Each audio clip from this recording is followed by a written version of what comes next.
Okay, perfect. So it's recording there at the moment. Just make sure everything is perfect. And there's people still coming in as well, so that's grand. Just keep coming in, and we'll get this started for you then. So just as I said then, the QR code is there. If anyone wants to apply, feel free to do so. And I've also my email address in the chat. If you do have any personal questions, feel free to email me directly on it. Just to give you an intro into myself, I suppose, my name is Lisa. I've been working with TaxBack or CluneTech for the last 15 years in different areas around the company, and I have a probably good understanding now of tax, but as I always say, tax is unique and it's different and it is changing. So every day is a learning day, I suppose. So in this webinar, it is recorded, as I said, and I'll do a Q&A at the end of it. Okay, so the chat box is open, so put in any of your questions there throughout the presentation, and I'll go through them at the end of it. So I think we'll start. So welcome to our presentation today on taking control of your personal finances. Hopefully you'll find this very beneficial, and I take the mystery and fear out of taxes for you. Okay, just make sure everyone is still coming in and there's no issues. Perfect. Okay, so why tax matters? So did you know that almost 90% of taxpayers are either in a refund position or balanced according to the 2023 preliminary revenue calculations? Now, there's 53% of Irish taxpayers that do not claim their tax reliefs or refunds that they're owed, and almost 500,000 Irish workers are overpaid a total of 300 million in income tax in the 2021 tax year, and that still hasn't been reclaimed. So according to the CSO reports, roughly a quarter of people in full-time employment are struggling to meet the costs of living, while part-time workers find it nearly twice as hard to make ends meet. Now, these as well are refunds that the tax office know about and don't include any additional tax credits expenses that people could possibly claim back. Now, the tax office, I'm afraid, can't auto-issue refunds to us, and the only way is to actually file a return and claim it back. Now, people don't apply to get their tax refunds. There's still probably the fear of the tax office, and I probably was guilty myself of this until I worked in the area, but I do know now that there's no reason not to review your taxes. So hopefully at the end of this presentation, I'll change your mind on that. And as we say here, it's your money, let's go get it. So the tax, Irish tax is the basic. So you probably know this already, so I'll quickly run through it with you. The tax year runs the same as a calendar year, so it's January to December, and we can review the last 4 years. So right now we can review the 2020 to 2023 tax year. Now, just to note as well, because we're at the end of the year, the 2020 will close in December this year coming, so December 24, and then the 24 tax year will open in January. Okay, so to bear that in mind, especially if you haven't claimed your 2020 taxes yet. So who can claim a refund? I suppose everyone really should look at claiming their taxes on a yearly basis.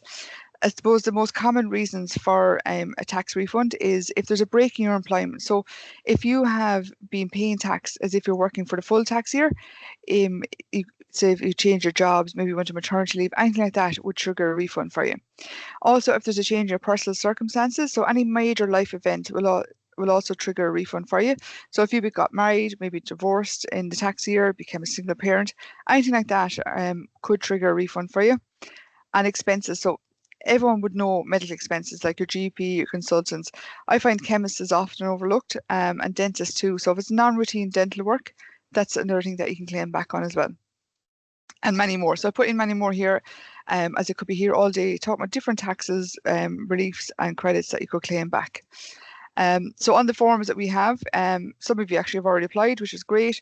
And in the pipeline, the forms will ask you a set of questions, and that is just us trying to gather as much information as possible and see what might trigger a refund for you. Okay, and then we'll work in the background then try and increase any refunds. So I'll go through the presentation there now with the most common expenses that you can claim back. Perfect. Sorry, I just want to check, make sure there's no issues. Okay, so laying the foundations of a great refund. So you'll hear me talking about this throughout. It's about building blocks and laying the foundation to a good refund. And what I mean is there's many refunds will add up to a large refund. So depending on your personal circumstances, there is a number of different tax credits, expenses that you can claim back to build up to a nice refund. So this is the top credits, expenses that you can claim. However, these are the most common underclaimed expenses. So we have medical expenses, non-routine dental, rent credit, mortgage interest relief, marital status relief, home cares tax relief, flat rate expenses, remote workers relief, and tuition fee relief. So I'll go through all these now in more detail, but these are the ones that people know about, but they don't claim them for whatever reason. So medical expenses, so this is definitely one that people know about, but think it's probably too small maybe to claim it back. But again, it's all about the building blocks. So claiming your medical expenses will add on to other expenses that you can claim back and therefore increasing the refund amount. So who can claim for a refund? So if you've paid for any eligible health expenses in the last 4 years, you may be entitled to a refund. And you can claim back 20% on any medical and non-routine dental expenses. So just give you some examples here. So for medical expenses, you have like doctors, consultants, prescriptions. As I said, it's often overlooked. And all you need to do basically with prescriptions is go to your chemist. So if you go to the one chemist or maybe two, go in and request a Med 1 form. And you'd be surprised what you spend in a tax year, especially if there's kids in the house. It all adds up again. It's all about the building blocks, and it'll all add up. So just to get that and submit that and get 20% whatever's on that document on the Med 1. Now the Med 2 then is for the dentist. So the dentist then, it's major dental work, I kind of say. It's non-routine stuff. So your crowns, veneers, braces. I think every household at some stage is hit with someone having braces in the house, which are very costly. So you can claim that back on with a Med 2 form for the dentist. Now dentists are really good, and chemists actually are getting better of issuing the documents when you request them. So if you're not sure, even just to go in and ask them for a Med 1 for your chemist and a Med 2 for the dentist, and if there's anything there that you can claim back, they'll print it out and give it to you, and that's what you use then to claim back your taxes on. So private health insurance and tax relief on it. So we get a lot of questions around this. A lot of people think if they have the health insurance that they can't claim back their taxes on it, but you can. You can claim back the difference. So if you say, for example, if you had a doctor's visit and it was €60, you claim back say 40 from your, like the likes of Leia, VHI, Irish Life, you claim back the difference then on your tax. Okay. Now, if you're taking out health insurance directly, so if you ring up the likes of those providers and you get it yourself directly, the tax relief is automatically included in the cost. So there's nothing additional you can claim back. If, however, you pay it via your employer, so if you pay it through your wages, you can claim it back for your tax. So that's something that is just to note, and especially if there's multiple people on the cover as well. Is actually more beneficial. So there is a credit for it. So for an adult, you get the equivalent of €1,000, which equates to €200 credit, and the child is half.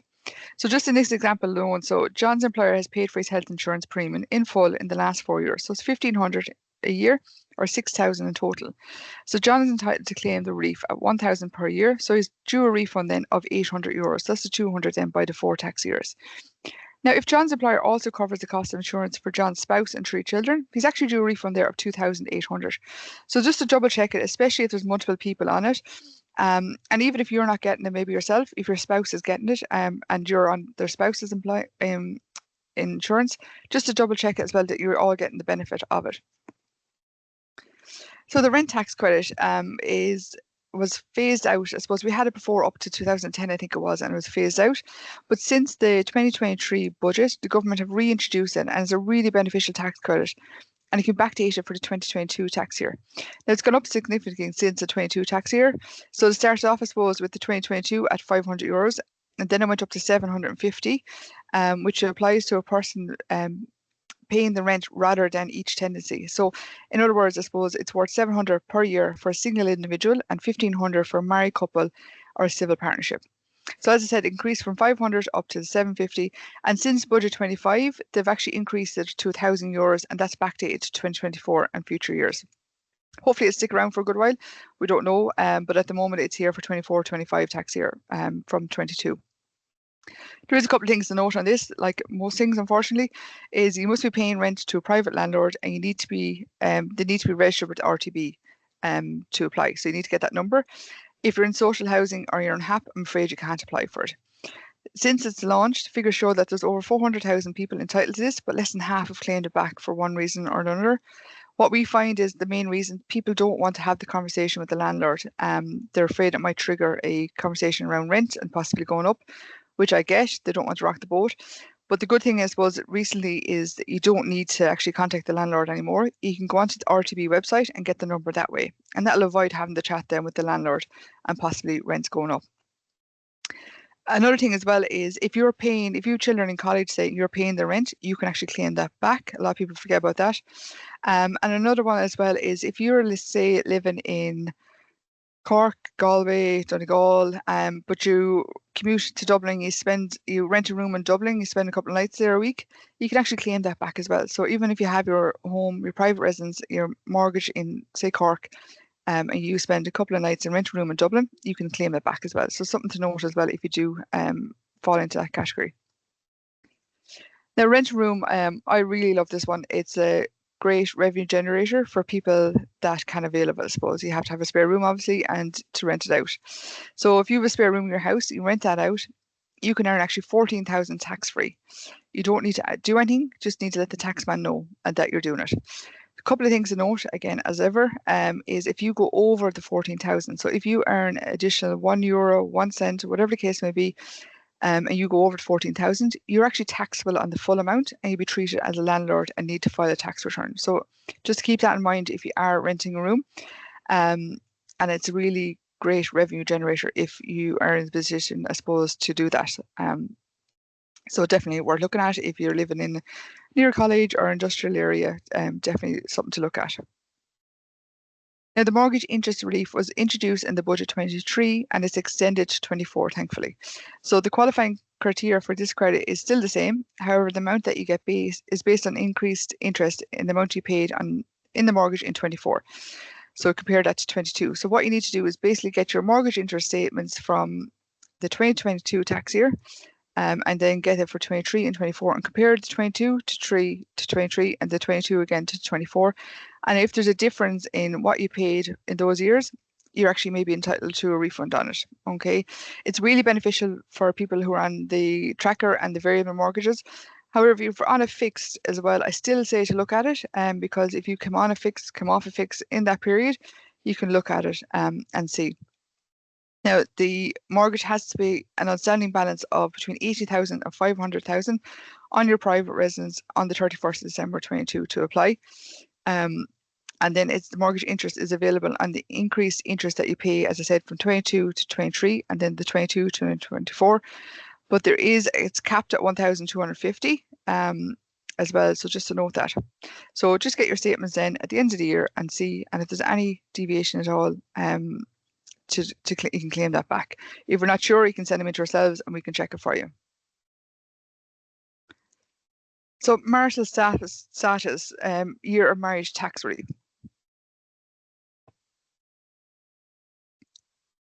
So, excuse me, if you got married then in the last 4 years, you could be entitled to a tax refund.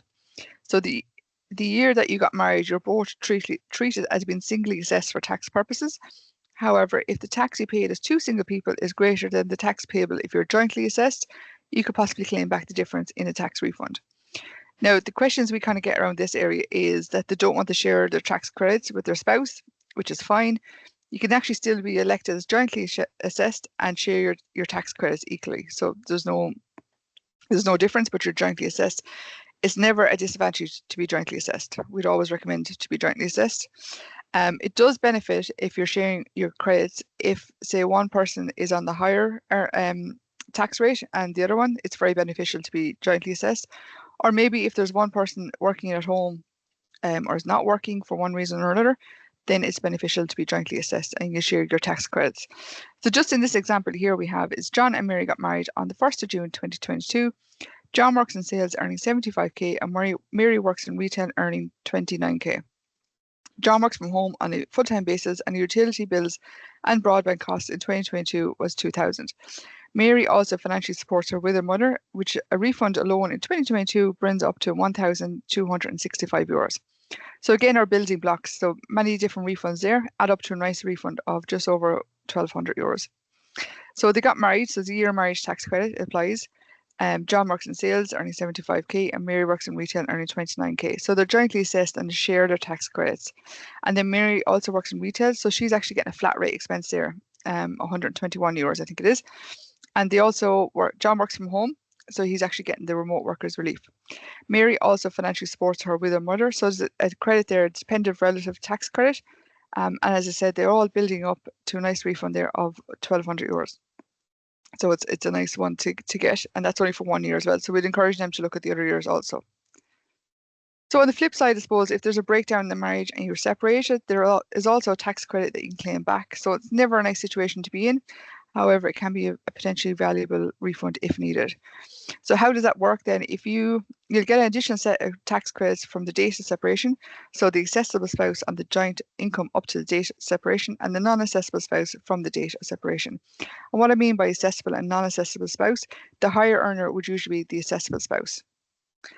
Another relief then would be the home cares tax credit. So it's a valuable credit worth 1,700 in 2023, and it's increased to 1,800 in the 24 budget, and a further increase of 150 to 1,950 in the recent budget in 25. So you can claim this if you're married or in a civil partnership and you care for one or more dependents. This is actually a credit as well that's often missed. So if you have a stay-at-home parent, say looking after their children, you can actually claim this credit. Now, it's more beneficial if you're not working or if you're earning less than 9,000 a year. You get the full credit, and then if you're working over that, then it'd be a pro rata. If you're over 9,000, it'd be pro rata, but still worth looking at. And it's one that's often missed as well. So the single person's childcare credit, a bit of a mouthful. It used to be called the single parent tax credit. It's now known as the SPCC. So if you're a single parent and the primary carer and you care for your child on your own, you can claim a credit worth €1,750. Now it's increased again by 150 to 1,900 in the budget 25.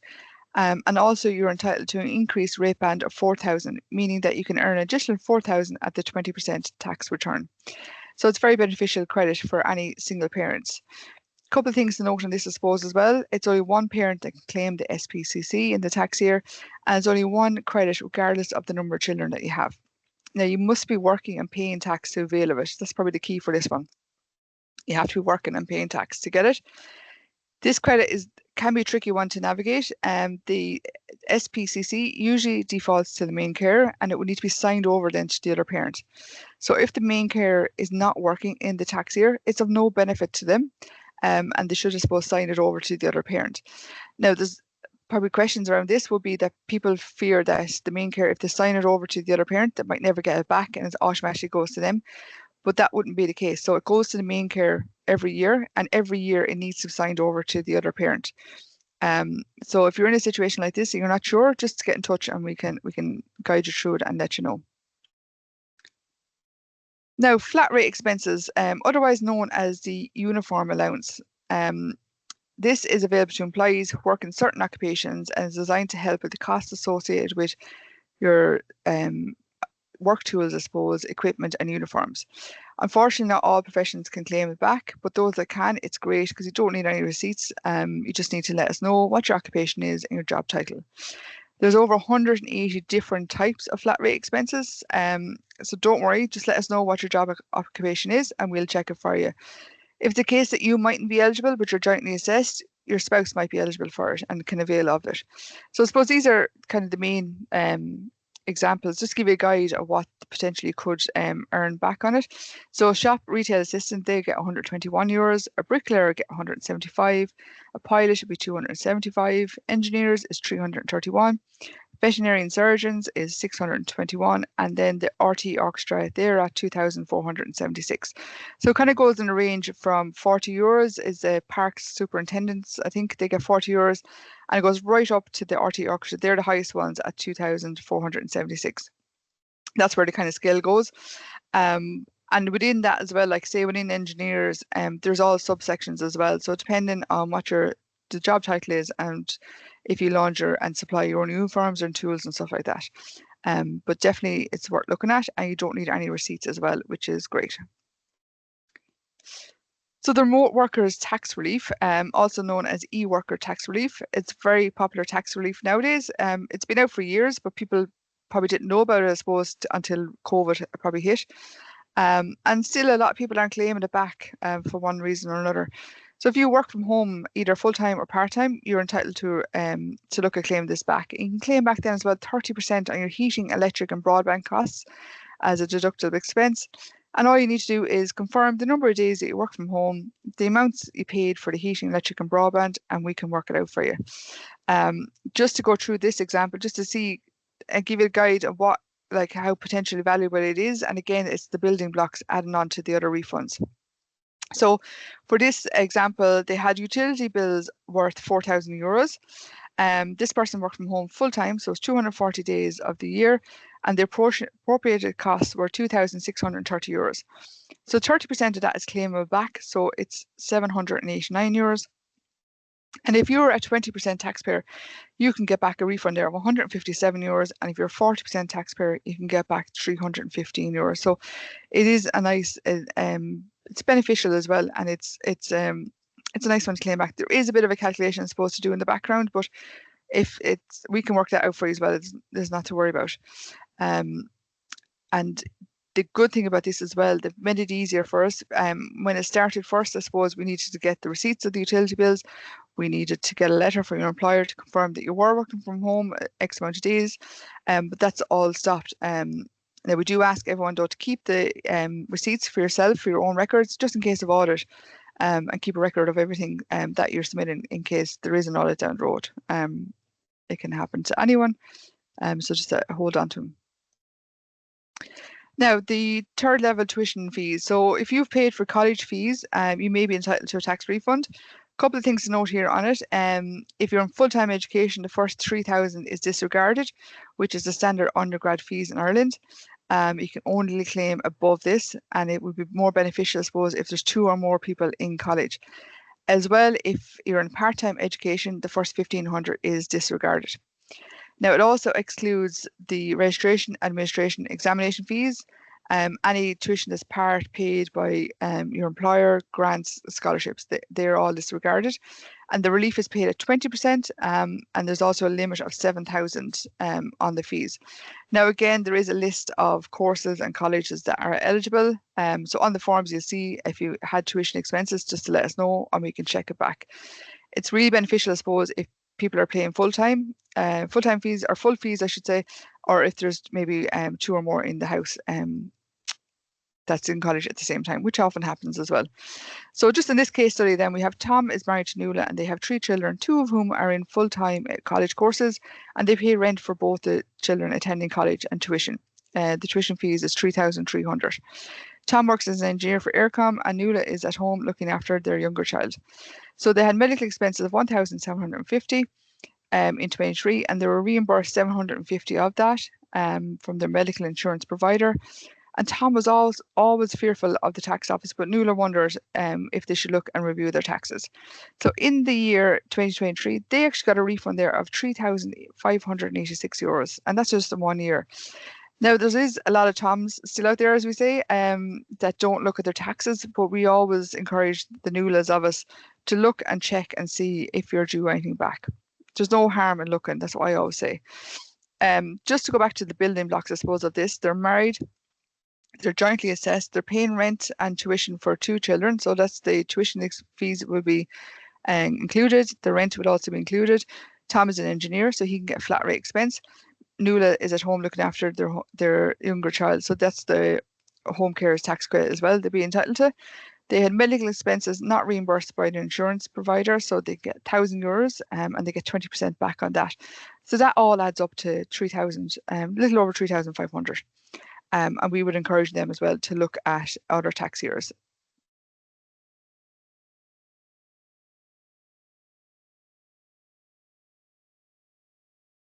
So now the budget 25, the recent updates.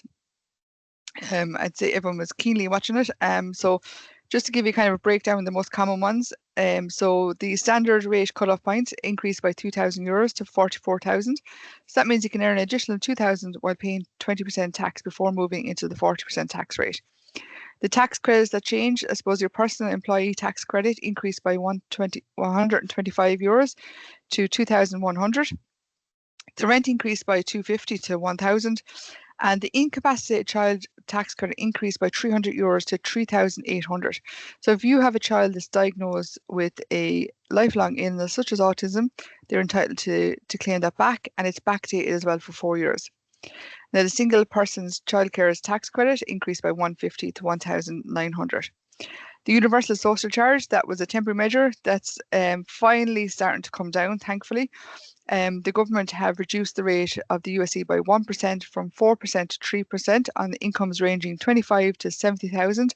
And last year they cut it as well by 0.5%. So it's starting to come down, thankfully, and hopefully we'll get rid of it in a couple of years.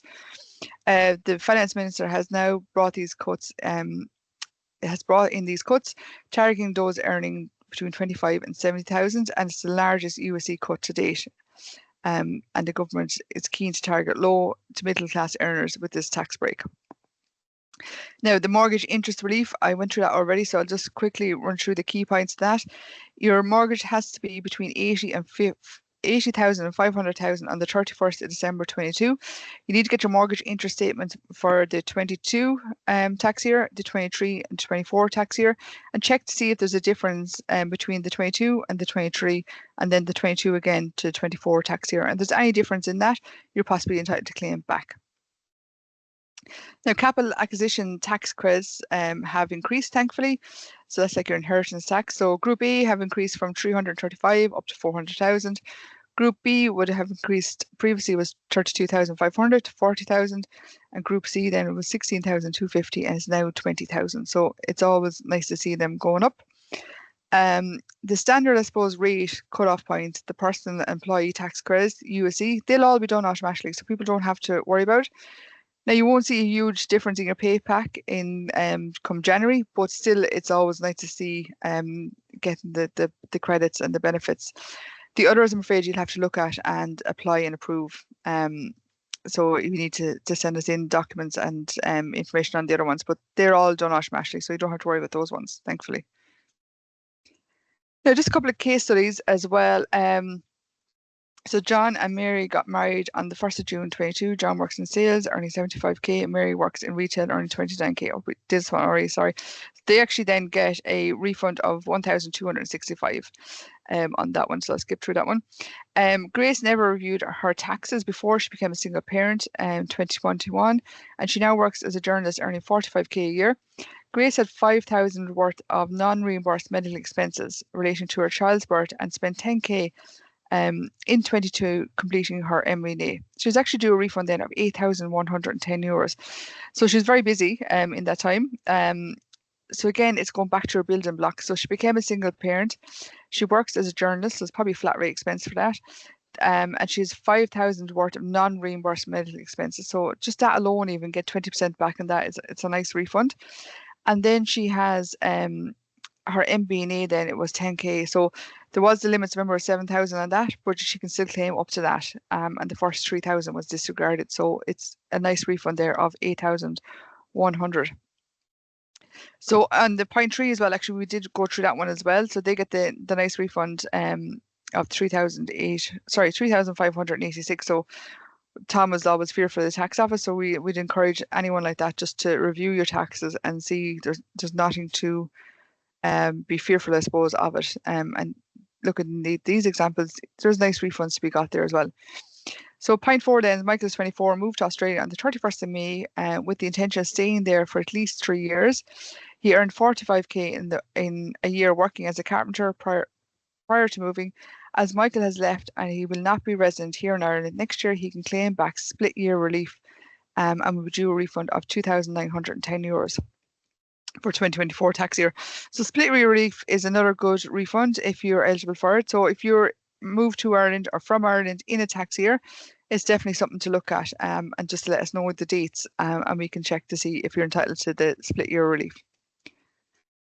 So since, so why tax back, I suppose, why user services? Since our foundation in Ireland in 1996, our team of tax specialists have helped thousands of people to file their tax returns and claim any tax refunds. So we could take care of the entire process from start to finish, ensuring our clients receive the highest standard of care. We're ISO certified, so you can trust our commitment in delivering a secure and reliable service. So at the moment, we have probably over 28 years experience, and we have 250 happy customers to date, and we've over 1 million plus tax refunds filed. And we're probably one of the first as well in the market for tax refunds. So that's it on my side. There's my email address again. So if anyone did have any questions at all, please either email me directly, or hopefully we'll have a few here in the Q&A in the chat. And also as well, that's the QR code there again. If you just wanted to apply as well, you can do so. So let me just check if there's any questions. And there's no questions at the moment. So anyone want to, any questions there or anything like that? Anyone want to shout? Oh, one coming in there now, I think. Is there any benefit to marriage tax credit or being joint if both spouses are hired and there's no dependent children? It'll work out the same because there's no you're the same higher rate taxpayers, but we always still recommend to be jointly assessed. And the reason for that is if someone down the road was unemployed or circumstances change, you're jointly assessed, and the tax office themselves would prefer to be jointly assessed. But what I would do in that instance is, because you're both on the higher rate, there's no dependent children, is still be jointly assessed, but share your tax credits equally. So it's like being singly assessed, but if there's any changes down the line, then it's beneficial to be jointly assessed. We always say it's never a disadvantage to be jointly assessed, and we would recommend it if you are married or in a civil partnership to be jointly assessed. Thanks for your question though as well, and hopefully we might have one or two more maybe. Anyone else have any? Oh yeah, if a landlord has no RTB number, can the tenant still avail of the rent relief? Unfortunately not. You do need to have the RTB registration number in order to apply. So it has to be a private landlord and have the RTB number. And I suppose this is one way as well to kind of clamp down on those landlords that are not registered and renting. But it's, yeah, unfortunately you need to have the number and it needs to be private rental. So if they don't have it, they're not registered, you can't claim it back, I'm afraid.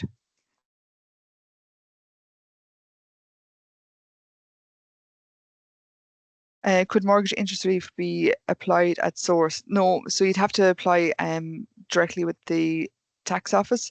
So you'd have to get your interest statements for 22, compare that to 23, and then get the interest statement for 22 again and compare that to 24. And if there's any difference at all on it, that's when you can claim it back on it.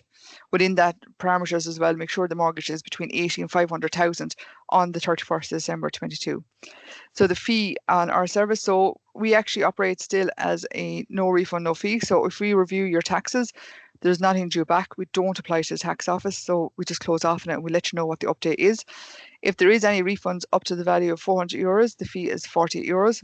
If it's over that, it's usually 12%, but because you're coming through Coca Cola, you're actually getting that at 10%. So there is a discount there for your colleagues, and it will 10% discount on our fees. So as long as you use that QR code as well, which is important. If you come through on our website or any other way, you won't get the discount. So just use that QR code or the link in the chat and you'll get that discount. But that would be the fees. And as well, once you sign up as well, you'd all be given an account manager.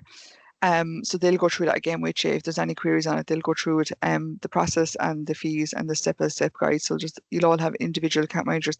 There's actually quite a good few who've already applied. So you'll have your account manager signed. So if there's any questions or anything like that, you can go through me or through them as well. That's no problem. Any other questions I wonder out there? Okay. Where do employees stand on company shares having to pay tax on the purchase or lease income declaration? Yeah, so it depends. With shares, it's possible that you might need to do a tax return. So it depends on the value, the amounts. It could be a Form 12. It's just an additional document to your PAYE application. So that's something then, Katrina, that if you want to email me directly and get more information for you. But it's possible that you have to file a return when it comes to company shares if you have them.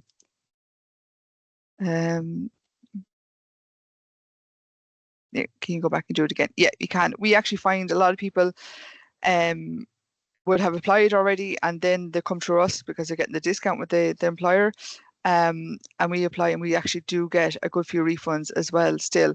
So yeah, you can file as many times you want in the year. We would recommend just doing it once and have everything included in it. It just keeps everything a lot neater and tidier. But if you have forgotten something, as this presentation has maybe jogged your memory, or you've thought of something that you didn't apply for, yeah, you can apply again. That's no problem at all. Just to submit it again, or you can submit it to ourselves, whatever's easier. And just to note again, I know I said at the start, but the 2020 tax year is closing at the end of December. So try and get it in before, I always say aim for the end of November to get it in time, or like say mid-December at the latest, to make sure you don't want to miss out on that. So if there's anything here that I went through you didn't do for 2020 even, look at that straight away, and then you can work on the other years then afterwards. But just always to get the 2020 done, as I say. Any other questions? I hope I didn't miss any. Now, let me quick through them. No. So as I say, I'm going to send out the recording as well anyway once this is over. And I'll send out the deck as well. So if you do have a look at it again, and any question that pops up, because I know, like myself, as soon as I come off the call, something might pop into my head. Feel free to send me an email on it, that's no problem. Or if you already signed up with us, you can email your account manager and they'll go through it with you. But I think that's it then. There's nothing else at the moment. Yeah, that's it. So I'll close off on it then. As I said, if anything does pop up, feel free to email me at lquirk@taxback.com, and I'll happily go through it with you. But other than that, I will let you go, and have a good. Oh, one more question. Oh, thanks very much. Yeah, I hope you did find it very beneficial, and even if it just even trigger your memory on something that, like medical expenses, the med one, going to your chemist, stuff like that, just triggers your mind on stuff that you can claim back. And even this is only kind of a glimpse as well at what you can claim back, and it's the main things that we find that people miss out on, but people know about, I suppose, as well. But so yeah, I do hope everyone got something from it. And as again, any questions, give us a shout. But yeah, so I close off on it there then, and thanks for your time. And I will chat to you soon. Take care, everyone. Have a great day.